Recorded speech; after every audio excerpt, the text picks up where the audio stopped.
Guys, and welcome to our channel. Today I'm going to show you how you can turn off app tracking in the REALME 9 Pro Plus.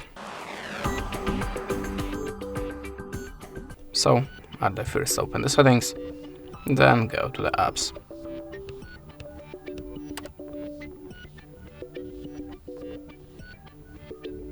I'm not sure where is it. You can use the search bar for that.